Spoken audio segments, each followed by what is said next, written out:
Hello, dear students. Dual nature of radiation and matter. Class 12th Physics CBSE board. An electron is moving with initial velocity v vector v0 I cap and is in magnetic field b vector b0 j cap. Then its de Broglie wavelength. और ये चार choice दे रखे हैं. यहाँ पे एक electron है जो मूव कर रहा है इनिशियल वेलोसिटी से v0 I cap, that means along axis move कर रहा है, और मैग्नेटिक फील्ड है वहाँ पर अलोंग y एक्सिस, और डी ब्रॉगली वेवलेंथ में ये चार चॉइस दे रखी है. तो डी ब्रॉगली वेवलेंथ कितनी होती है, जैसे सोल्यूशन शुरू करें तो de Broglie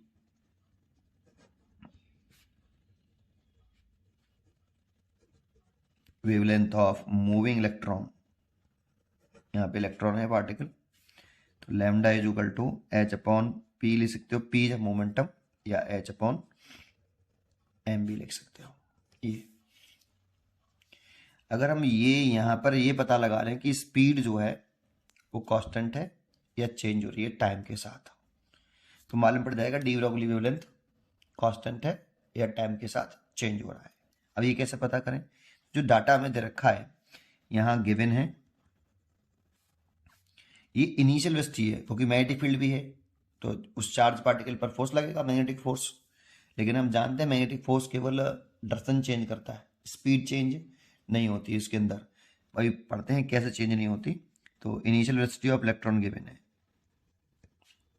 initial velocity of electron v vector is equal to v0 I cap, जो कि डायरेक्शन है along positive x axis, and वहां पे मैग्नेटिक फील्ड दे रखा है आपको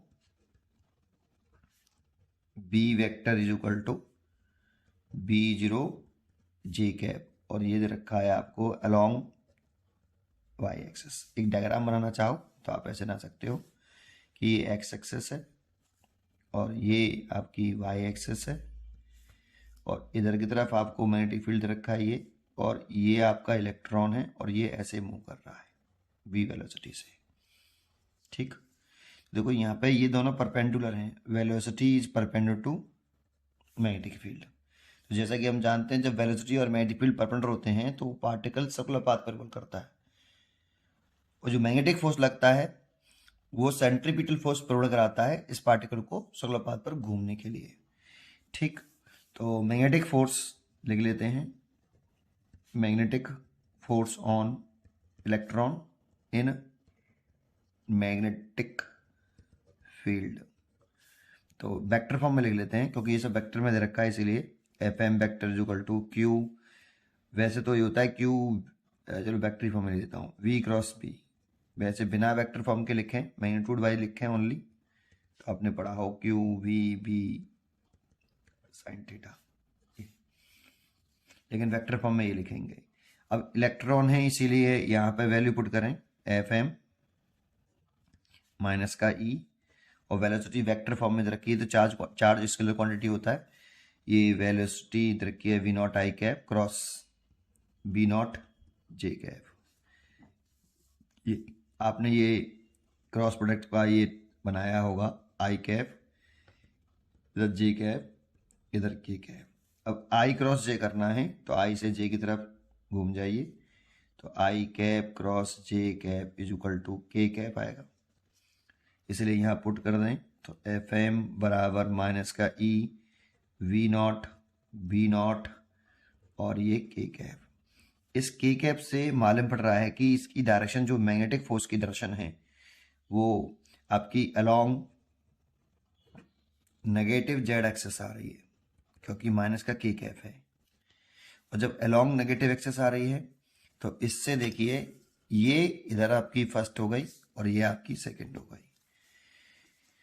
वेलोसिटी हियर, जो वेलोसिटी है वो v0 I कैप था, जो कि अलोंग किधर था एक्स एक्सेस. तो तुम देखोगे कि तो यहाँ पे जो मैग्नेटिक फोर्स है वो वेलोसिटी की परपेंडिकुलर है, एंड जो मैग्नेटिक फोर्स है वो मैग्नेटिक फील्ड के भी परपेंडिकुलर है. तो ये तो ऑलवेज होता है बेटा, ऑलवेज, हमेशा होता है.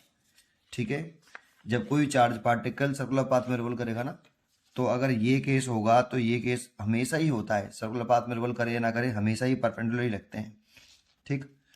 अगर ऐसा है तो दैट इज इस वाले हिसाब से कि मैग्नेटिक फोर्स जो है डिस्प्लेसमेंट ds इंस्टेंटेनियस डिस्प्लेसमेंट के परपेंडिकुलर होगा, ds displacement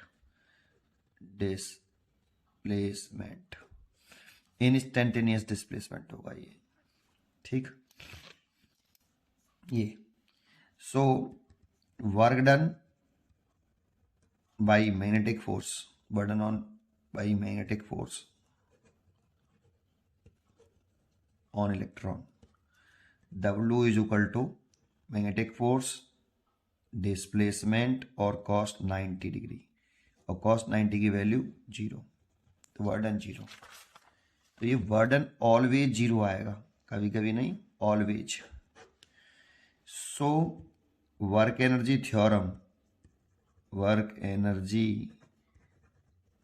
theorem, वर्डन by all forces होता है वैसे तो यहाँ, क्योंकि यहाँ पे एक ही फोर्स लग रहा है, तो हम ये कह सकते हैं work done by all forces is equal to change in kinetic energy, तो वर्डन तो 0 है और चेंज इन काइनेटिक एनर्जी लिखें तो ये ले चेंज इन काइनेटिक एनर्जी। इसको आगे बढ़ाएं तो यहाँ से चेंज इन काइनेटिक एनर्जी 0, तो final kinetic energy minus initial kinetic energy is equal to 0, the initial और फाइनल बराबर, दैट इज काइनेटिक एनर्जी जो है आपकी वो कांस्टेंट, और अगर काइनेटिक एनर्जी कांस्टेंट हो गई तो speed that means v vector का जो मॉडुलस है, speed constant, but velocity change, because direction of velocity change continuously, so speed तो कांस्टेंट है ना, स्पीड कैसी है इसमें, कांस्टेंट है ये। So de Broglie wavelength